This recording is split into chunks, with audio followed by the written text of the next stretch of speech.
किसानों का आंदोलन लगातार जारी है और इस पर समर्थन, विरोध और सियासत ये भी जारी है,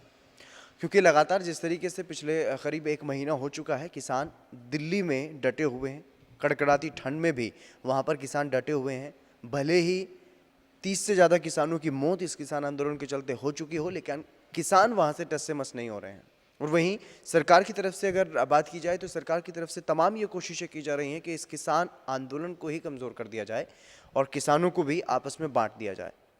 ये मैं इसलिए कह रहा हूँ क्योंकि किसानों को समझाने की बात की जा रही है अलग अलग तरीके से, और अलग अलग जो संगठन हैं जिनके बारे में किसान ये भी कह रहे हैं कि वो नए नए संगठन पता नहीं कहाँ से आ गए इस वक्त अचानक से, वो अब इन किसान कानूनों का समर्थन कर रहे हैं। ऐसे में अब ये कहा जा रहा है किसानों की तरफ से कि किसान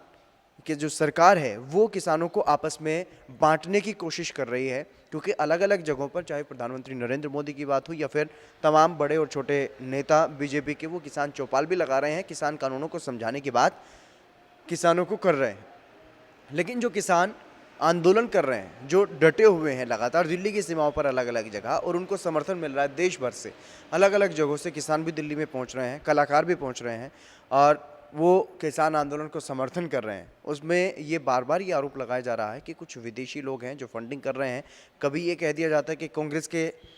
कार्यकर्ता हैं इसलिए यहाँ पर बैठे हैं और ये किसान जो हैं वो कांग्रेस समर्थक हैं, इस तरीके के आरोप लगाए जाते हैं। इस पर किसानों ने हंसी नाराजगी भी जताई है। साफ तौर पर ये कहा है कि राजनीतिक दल किसान आंदोलन को नहीं चला सकते और ऐसी उन्हें इजाज़त भी नहीं दी जा सकती। किसानों का आंदोलन किसान चला रहे हैं, कृपया करके इसे बदनाम करने की कोशिश ना करें। जो बातें हैं उनको माना जाए, लेकिन सरकार की तरफ से साफ तौर पर यह कहा जा रहा है कि किसान कानूनों को वापस नहीं लेंगे,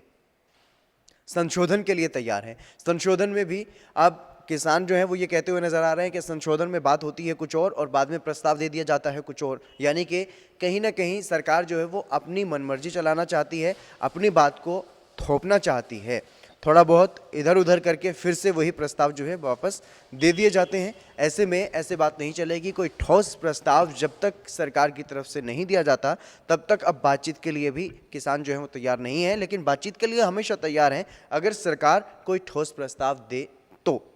लेकिन अब जिस तरीके से इस पूरे मामले पर सियासत हो रही है, वहीं आज मौका देखते हुए कांग्रेस के वरिष्ठ नेता राहुल गांधी, जो कि पूर्व अध्यक्ष भी रह चुके हैं कांग्रेस के और सांसद भी हैं वायनाड से, तो ऐसे में वो उनके साथ कई सांसद और आज राष्ट्रपति से मिलने के लिए जा रहे थे, लेकिन मार्च भी किया जा रहा था, कार्यकर्ताओं के साथ विरोध मार्च किया जा रहा था, लेकिन उनको इजाज़त नहीं दी गई, जिसके बाद कुछ कांग्रेस नेताओं को, कार्यकर्ताओं को हिरासत में ले लिया गया और राहुल गांधी समेत 3 लोगों को इजाज़त दी गई थी, वो राष्ट्रपति से मिलने भी गए। ऐसे में उन्होंने साफ तौर पर यह कहा है, राहुल गांधी ने राष्ट्रपति से मिलने के बाद, कि हमने राष्ट्रपति जी को जो करीब 2 करोड़ लोगों के हस्ताक्षर थे वो सौंपे हैं कि इन कानूनों के खिलाफ ये लोग हैं, और साफ तौर पर केंद्र की मोदी सरकार पर यह आरोप लगाया है कि लोकतंत्र में सबको अधिकार ज़रूर होता है अपने विरोध करने का, लेकिन यहाँ पर जो भी प्रधानमंत्री नरेंद्र मोदी का विरोध करता है उसे ये आतंकवादी घोषित कर देते हैं। ऐसे में किसानों की तरफ से भी बार बार यही कहा जा रहा है कि इस मामले पर सरकार अहंकार में है और सरकार को झुकना ही पड़ेगा। कब तक नहीं झुकेगी? जब तक सरकार नहीं झुकेगी तब तक हम भी यहाँ से नहीं जाएंगे। ऐसे में किसान जो हैं वो लगातार डटे हुए हैं, लेकिन सियासी दल अपना अपना मौका देखते हुए, अपना अपना फ़ायदा देखते हुए इस पूरे मसले पर सामने आ रहे हैं, अपने अपने तरीके से विरोध प्रदर्शन किए जा रहे हैं और लोगों की सहानुभूति जो है, लोगों का समर्थन जो है वो अपने पक्ष में करने की पूरी कोशिश करते हुए नजर आ रहे हैं। कैमरामैन करण के साथ मैं हितेंद्र, ANB न्यूज़। देश दुनिया की खबरों के लिए ANB न्यूज़ को सब्सक्राइब करें और बेल आइकन दबाएं।